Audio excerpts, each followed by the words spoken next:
வணக்கம் நண்பர்களே! ஜோதிடம் பற்றின தகவல்களுக்கு மறக்காம நம்ம சேனல சப்ஸ்கிரைப் பண்ணிக்கங்க.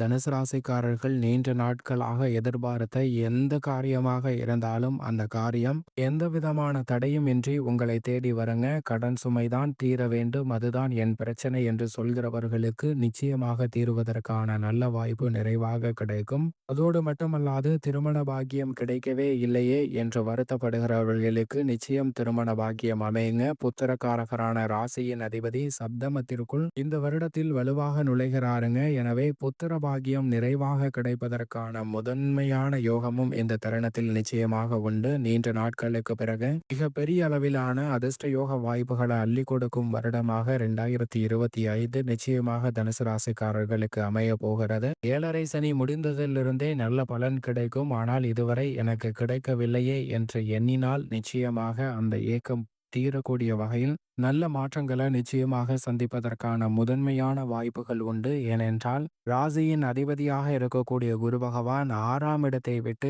7ஆம் இடமாகிய சப்தமஸ்தானத்திற்குள் நுழைகிறார். எந்த விதமான எதிர்பார்ப்புகளாக இருந்தாலும் மிக பெரிய அளவில் பூர்த்தி ஆகுங்க. காதல் திருமணம், நிச்சயிக்கப்பட்ட திருமணம் என மங்களகரமான பல சுப நிகழ்வுகள் இந்த தருணத்தில் தடையில்லாமல் கைகூடும். 3ல் இருக்கக்கூடிய சனி 4ஆம் இடத்திற்கு திருக்கணிதத்தின்படி நுழைந்தாலும் கூட வாக்கிய பஞ்சாகமத்தின்படி 2026ஆம் ஆண்டில் தான் நுழைகிறார். எனவே இந்த ஆண்டு முழுவதுமே அர்த்தாஷ்டக சனியின் தாக்கம் பெரிய அளவில் இருக்காது. நீங்கள் எதிர்பார்க்கக்கூடிய நல்ல மாறுதல் நிறைவாக உண்டு. ஏனென்றால் மிக வலுவாக சனியின் நட்பு கிரகமாக இருக்கக்கூடிய ராகு தைரிய ஸ்தானத்திற்குள் வெற்றிக்கு உரித்தான 3ஆம் இடத்திற்குள் நுழைகிறார். எனவே முன்னேற்றம் நிறைவாக கிடைக்கும். அது மட்டுமல்லாது மோட்சக்காரகரான கேது 9ஆம் இடத்திற்குள் நுழைகிறாருங்க. எனவே அதிரடியான வளர்ச்சியை நிறைவாக சந்திப்பதற்கான முதன்மையான யோகமும் உங்களை தேடி வரப்போகிறது. இந்த 4 கிரக நிலைகள்ல மிக அற்புதமான மாற்றமாக ராசியின் அதிபதியான குரு, ராகு, கேது போன்ற கிரகநிலைகளின் மாற்றம்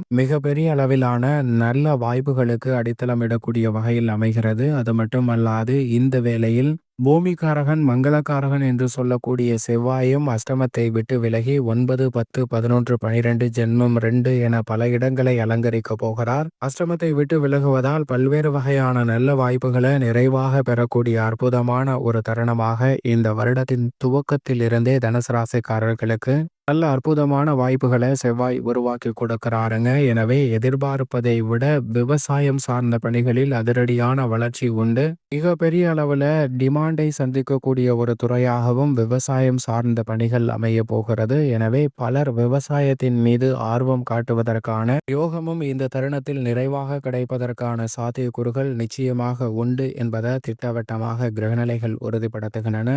மற்ற கிரகங்களாக இருக்கக்கூடிய சுக்கிரன், சூரியன், புதன் மற்றும் சந்திரன் ஆகிய 4 கிரகநிலைகளும் 12 இடங்களிலுமே மாறி மாறி வலம் வரப்போகிறன. அப்படி 12 இடங்களிலும் மாறி மாறி வலம் வரக்கூடிய இந்த தருணம் என்பது பல்வேறு வகையான மாற்றத்திற்கு அடித்தளமிடுகிறது. ஆட்சி பலமும் உச்ச பலமும் பெறும்போது பல்வேறு வகையான நன்மைகள் எதிர்பாராமல் உங்களை தேடி வரும். ஆனால் அதே சமயம் ஜென்மத்திலோ அஷ்டமத்திலோ அமரும் போது சின்ன சின்ன தடைகளை தனுசு ராசிக்காரர்கள் சந்திப்பதற்கான சூழல் உண்டு. ஆனால் அந்த தடைகள் அனைத்தும் உடனடியாக விலகி வாழ்வில் நிச்சயமாக மகிழ்ச்சியை பெற்றுத்தரும். எனவே தான் இனி நீண்ட நாட்களுக்கு எதிர்பார்த்த நல்ல நேரம் வந்திருக்கக்கூடிய ஒரு தருணமாகவும் இனி தாரத்தப்பட்டை கிளிய போகிறது என்று சொல்லக்கூடிய வகையில் பல்வேறு வகையான மங்களகரமான சுப நிகழ்வுகளை சந்திப்பதற்கான முதன்மையான யோகமும் கிடைக்கிறதுங்க. தனுசு ராசிக்காரர்களுக்கு குடும்ப சூழ்நிலையை பொறுத்த வரைக்கும் கொடுக்கல் வாங்கலில் ஏற்பட்ட பெரிய அளவிலான பிரச்சனைகள் நிச்சயமாக சுமூகமாக தீர்வு காணப்படும். வளர்ச்சிக்கு இடையூறாக இருந்து வந்த பல விஷயங்கள் இந்த தருணத்தில் உங்களை விட்டு விலகுங்க. தேங்கிய காரியங்கள் அனைத்தையும் தடையில்லாமல் விறுவிறுப்பாகவும் சுறுசுறுப்பாகவும் செய்து முடிப்பதற்கான யோகம் இந்த தருணத்தில் நிறைவாக கிடைக்க போகிறது. குடும்ப ரீதியாக ராசியின் அதிபதி சப்தமஸ்தானத்திற்குள் நுழைந்திருப்பதால் காதல் திருமணம், நிச்சயிக்கப்பட்ட திருமணம் செய்வதற்கான முதன்மையான யோகமும் கிடைக்கிறது. பொருளாதார ரீதியான பிரச்சனைகள் விலகும். சங்கிலி தொடர் போல் நீண்டு கொண்டிருந்த கடன் சார்ந்த தொல்லைகள் விலகி நல்ல முன்னேற்றம் இந்த தருணத்தில் பொருளாதார ரீதியாக ஏற்படுவதற்கான வாய்ப்பு நிறைவாக கிடைக்கிறது.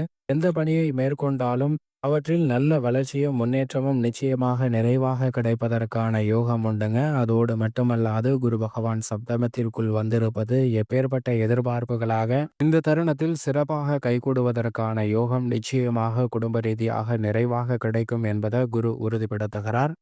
சனி சுகஸ்தானத்திற்குள் நுழைந்தாலும் இந்த வருடத்தின் முற்பகுதியில தைரியஸ்தானத்தை வலுப்படுத்துகிறார். வாக்கிய பஞ்சாகமத்தின்படி 2026 தான் நுழைய போகிறார். எனவே இந்த தருணத்தில் சனியின் அமைப்பு காரணமாக பெரிய அளவிலான சிக்கல்கள் வராது. எனவே உத்தியோக ரீதியாக நீங்கள் எதிர்பார்க்கக்கூடிய ஊதிய உயர்வு, பதவி உயர்வு, இடமாறுதல் உள்ளிட்ட நல்ல வாய்ப்புகளை நிறைவாக சந்திப்பதற்கான வாய்ப்பு மிக வலுவாக கிடைக்க போகிறது. எதிர்கால நலனை கருத்தில் கொண்டு தற்போது செய்யக்கூடிய செயல்பாடுகள் உங்களுடைய வாழ்வில் மாற்றத்தை நிச்சயமாக ஏற்படுத்தி கொடுக்கும். வெளிநாட்டு வேலை வாய்ப்பிற்கான முயற்சியில் வெற்றி கிடைக்கும். புதிய தொழில் ரீதியான திட்டங்களை செயல்படுத்தக்கூடிய வாய்ப்புகளும் வெற்றிகரமாக அமைய போகிறது. பூர்வீக சொத்துக்கள் ரீதியான பிரச்சனைகள் சுமூகமாக தீர்வு காணப்படும். தொழில்துறை, வியாபாரத்துறையில் பல்வேறு வகையான புதிய யுக்திகளையும் நுணுக்கங்களையும் இந்த தருணத்தில் செயல்படுத்துவதற்கான அற்புதமான வாய்ப்பை மோட்சக்காரகரான கேது மற்றும் ராகு கொடுக்கின்றனர். ஏனென்றால் ராகு 3லும் 9லும் இருப்பதால் தொழில் ரீதியாக அதிரடியான நல்ல வாய்ப்புகள் நிறைவாக கிடைக்கும். எனவே புதிய தொழில் துவங்கக்கூடிய யோகம் நிறைவாக கிடைக்கும். கலைத்துறை ரீதியான உங்களது படைப்புகளுக்கு மிகப்பெரிய அளவில் அங்கீகாரமும் தன ரீதியான முன்னேற்றமும் நிறைவாக கிடைக்கும். மற்றவர்களை நம்பி